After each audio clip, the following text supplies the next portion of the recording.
Well, it looks like it's Wednesday. This is Van Life update number 168, I believe. Yes, today's the 17th, so that means 168, update 168 of 500. Well, that's the challenge. The challenge for me is to do 500 daily updates concerning van life and my goal to get back on the road and to purchase a van and create content. I have a 3-year mission, which I'm calling Van Life America. If you're new to the channel, this is my goal. Van Life America is the 3-year mission, kind of like Star Trek, kind of like Captain Kirk. I have a 3-year mission to go where no van lifer has gone before, to seek out new life and new civilizations, to boldly go where no van lifer has gone before.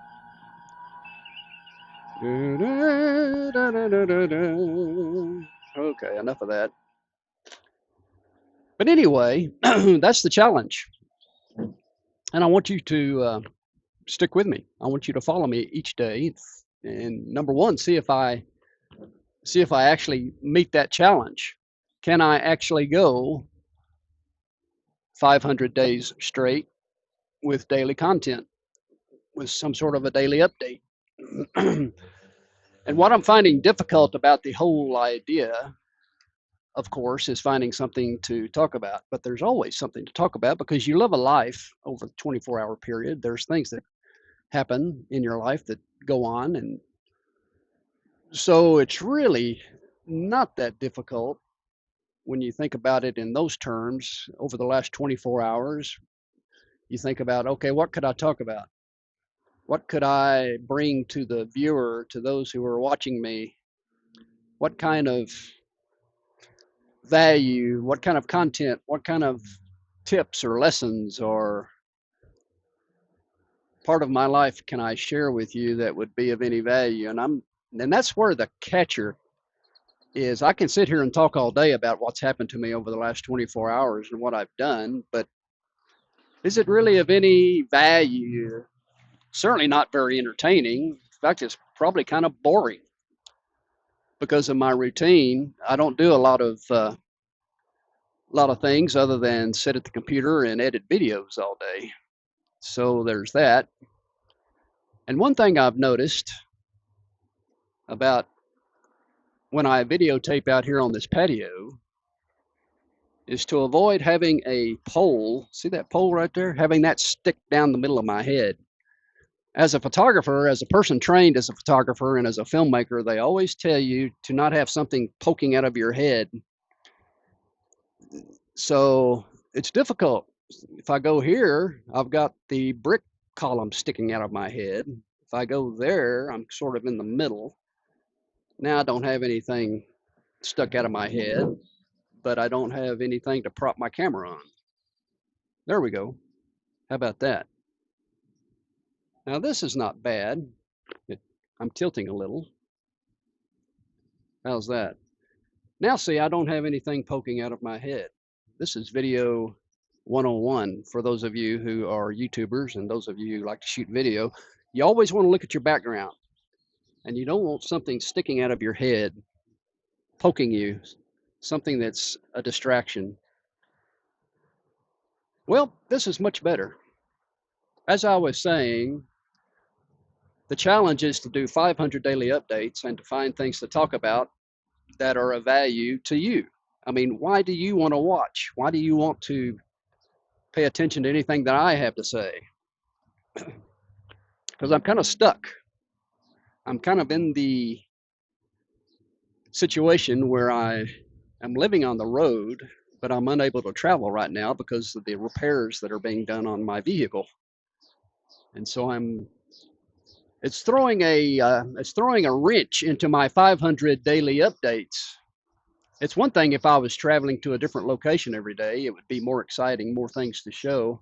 But when you're stuck in one location and all you're doing is working, and editing videos and working on other projects and things that are up, like my YouTube channels. I've got 3 YouTube channels that I'm working on. And so there's remote work that I'm doing. I mean, I stay pretty busy during the day, but it's not anything that's all that exciting for you, the viewer, to be paying attention to. So that's the challenge. That's my challenge. That's the real headache, is how do I do 500 daily updates where a lot of those updates, a lot of those days, I'm stuck in the same place. That's the challenge. Now, if I was doing a video once a week or twice a month, then man, that would be a breeze. But try doing something every day in and day out. Well, Casey Neistat did that. He went 2 years straight where living in New York City. Of course, he had lots of content um, ideas and lots of things that he could do out of his studio, but he did a daily video for 2 years straight. And this is what he had to say about his work shooting videos every day. Listen to what he has to say here. Doing the thing every day is easier than not doing the thing every day. Let me explain. By default, the thing is difficult. And if every day begins with, should I do it today? Yes or no. It means every day begins with rationalizing. Do I feel like doing it? Because I did it yesterday, and I'm probably gonna do it tomorrow. And it's definitely okay if I don't do it. And honestly, today is just not my day. All this rationalization is a permission structure to say no. This is why just doing it every day is easier. You skip all the considerations of should I or shouldn't I, and the answer is easy. It's always yes. A lot of what he says is true about doing something on a daily basis. It helps you with your procrastination. You can't put things off. You have to do it. If you do something every day, it becomes a part of your routine, and you can't go through your day without doing it. And that's the way I feel. I feel like if I were to try to skip a day, it would just ruin my whole adventure, my whole trip, because the challenge is to go 500 days. Now that means today is 168, because today's the 17th, and it's always the way the calendar is shaping up for this month. The number is after the 17th, which would be the 8. So I know I'm on 168. I'm on day 168 because it's the 17th. That's the way I keep it straight in my head. So I've gone 168 days straight so far, and I'm trying to go 500 days, and that will take me through May the 15th of 2027, May the 15th of next year. Can I do it? Can I do something every day, come to you and visit with you and connect with you every day between now and May the 15th of 2027? And what will my life look like? What ups and downs and what kind of travails and celebrations and disasters am I going to encounter over this 500-day period? That's what's going to be interesting to see. I've done this sort of thing before. There's something about my life in the past as an artist that has found some sort of satisfaction in doing something each day over a long period of time as a challenge. When I was going to art school in San Francisco, I came up with the idea of doing a daily drawing on a coffee cup. I was going to Starbucks every morning for my coffee, and I started drawing on coffee cups. And I came up with this idea to do a drawing of some kind based on current events or based on my feelings, or just really had no clue what I was going to draw from day to day. But every day I would get an extra coffee cup at Starbucks, and I would draw on it with a pen and pencil and watercolor. And I did that for every day. And I said, okay, how can I do this for a year? Can I do 365 daily coffee cups and have an entire year of coffee cups where I have drawn out without a stop every day? Well, here, take a gander at this. Let me show you the results.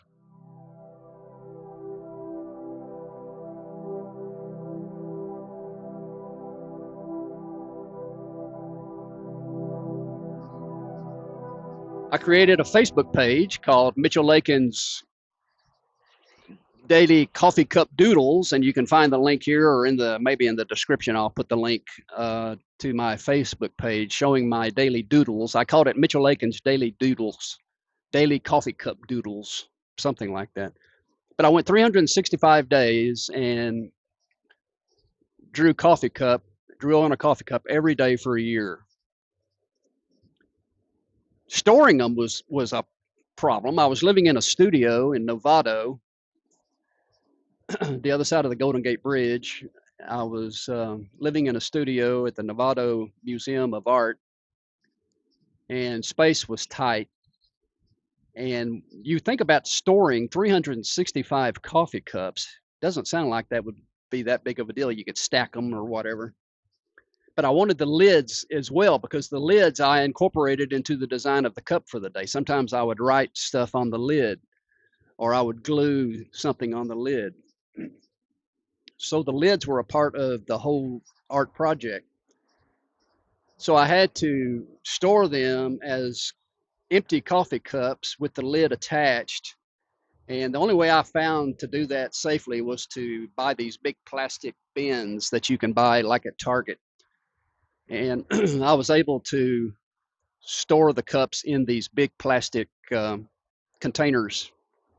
So I've got this idea in my brain. There's something about me that likes these long-term daily projects. Well, when I was working on my master's degree at the Laguna College of Art and Design in Laguna Beach, I was trying to come up with an idea for my final thesis. And my advisors, my faculty advisors, were aware of my coffee cups, and I ended up selling those coffee cups, by the way. I sold all of those coffee cups to collectors. Took me about 3 years.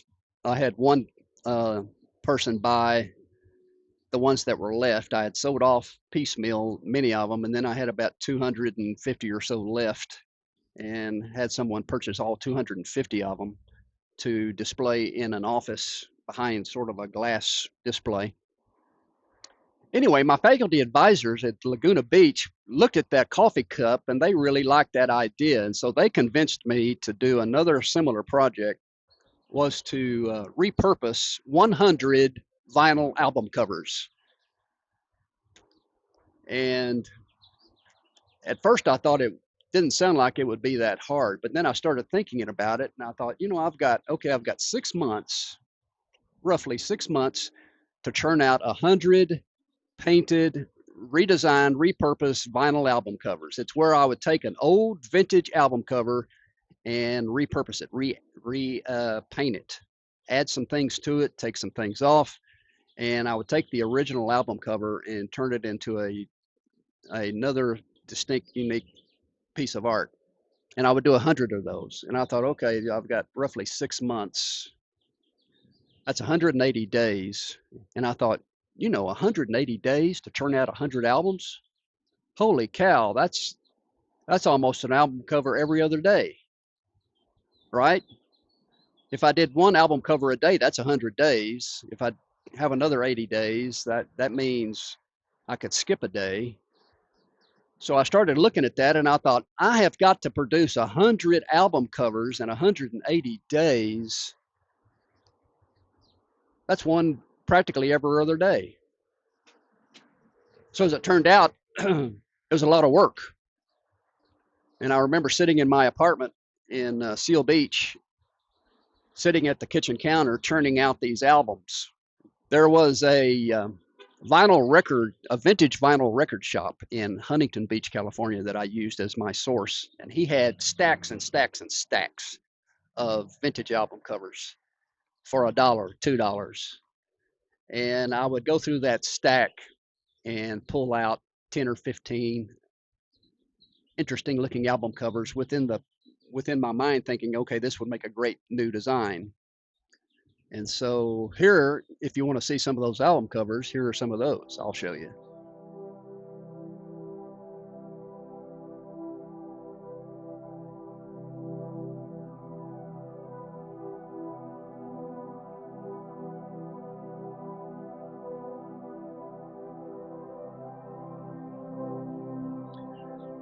And so my theme, my thesis at LCAD at Laguna Beach College of Art and Design, great school, my thesis was these 100 album covers. And for the final show that we put together for the students, for the master's degree students, there's a show that is put on that I installed, along with a lot of help from the staff. Thanks, Peter, for all the hard work, putting up these albums, 100 albums, and it filled up a wall of about, I don't know, it's a 10-foot high wall, about 20 or 30 feet long. An entire wall was covered with these albums. And it made a nice, really impressive presentation. So there's something within me about these long-term, day-by-day things that are creative in some way. And I guess this challenge of 500 days of daily updates falls into the same category. It's something I work on every day, that I do on a daily basis over a long period of time. And I guess I'm fascinated by the little small steps that you can take each day over a long period of time and produce something really amazing at the end of a long period of time if you work on something every day. And I guess road life is a lot like that. Van life is a lot like that. Every day we're going to a new location, or we're seeking out new experiences. And over a period of a year, those experiences add up. And as we post them on our YouTube channels or whatever, they tend to add up. And over a year, we can look back over the year, and we can look at all the different days and all the different things and all the different experiences that we've gone through over the previous months. And so I guess in some ways, travel and van life and living on the road feeds into the same creative juice that is causing me to do these daily things over a long period of time. Kind of some self-analysis today. I apologize. Well, I guess I better quit. Go out and have a good day. And we will see you tomorrow. As I said, this was number 168 out of 500. Tomorrow we'll be back for day 169. We'll see what's going on then. Go out and have a good day. And I will see you later.